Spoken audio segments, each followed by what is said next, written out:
Hello friends, welcome to அரிசி சமையல். இன்றைக்கி நம்ம வீடியோவில் வேர்க்கடலை, காஞ்ச வேர்க்கடலை தான் இது கடையில் வாங்கினது. இதை வச்சு நம்ம ஒரு குழம்பு வச்சுக்கலாம். இப்போ நம்ம 1 மணி நேரம் ஊற வச்சு இப்போ நம்ம வேக வச்சுக்கலாம்.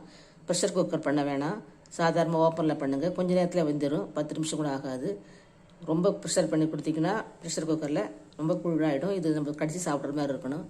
இப்போ நம்ம இதை வேக வச்சுக்கலாம் ஃப்ரெண்ட்ஸ். நம்ம வேர்க்கடலை குழம்புக்கு வேர்க்கடலையை வேக வச்சு எடுத்துருக்கோம். நம்ம குக்கரில் வேக வைக்கல. இப்போ ஒரு வானல் வச்சு கடுகு 1/2 ஸ்பூன், சீரகம், பெருஞ்சீரகம், ஒரு காஞ்ச மிளகாய், பூண்டு ஒரு கட்டி உரிச்சு வச்சிருக்க அதையும் போட்டுக்கலாம். சின்ன வெங்காயம் ஒரு 100 கிராம், இந்த பூண்டு போட்டுக்கலாம். கருவேப்பிலை போட்டுக்கலாம்.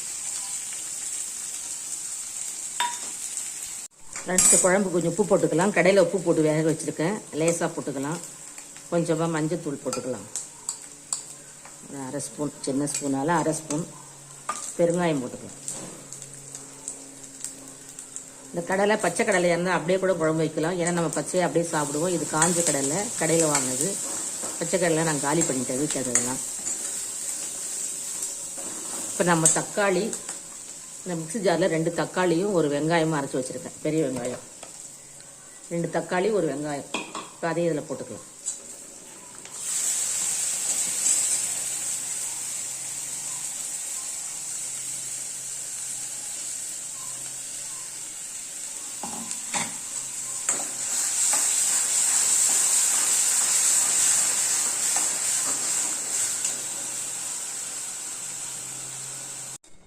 வந்து நம்ம குழம்பு மிளகாய் தூள் ஒரு 4 ஸ்பூன் போட்டுக்கலாம்.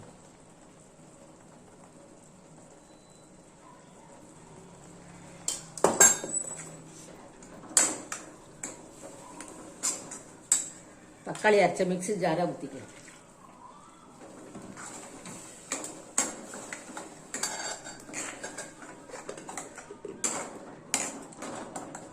ஒரு 5 நிமிஷம் இது வதங்கட்டும்.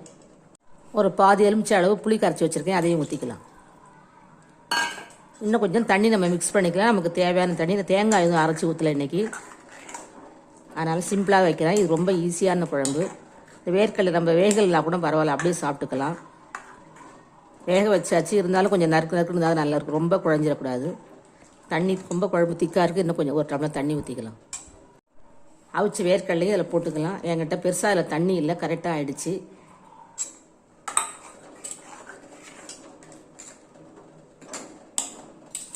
இப்போ மூடி வச்சுக்கலாம்.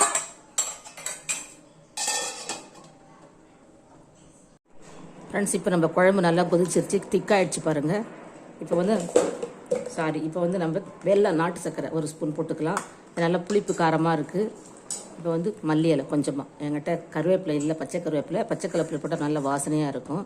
இந்த வேர்க்கடலை குழம்புல வந்து நார்ச்சத்து, விட்டமின், மினரல்ஸ், கார்போஹைட்ரேட் எல்லாமே இருக்குது. அதுவும் இல்லாமல் நிறைய தாதுப்புக்கள் இருக்குது. கண் பார்வைக்கு நல்லது, இதயத்துக்கு நல்லது, எலும்புக்கு நல்லது.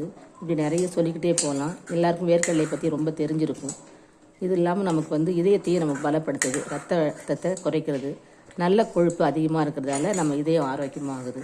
இவ்வளோ சத்துக்கள் இருந்த குழம்பை நீங்களும் செஞ்சு பாருங்கள் ஃப்ரெண்ட்ஸ். இந்த குழம்புல அவ்வளோ டேஸ்ட்டாக இருக்கும். இதை நம்ம இட்லி தோசை கூட சாப்பிட்டுக்கலாம், சாதத்துக்கும் சாப்பிட்டுக்கலாம். இதே போல் நீங்களும் செஞ்சு பாருங்கள் ஃப்ரெண்ட்ஸ்.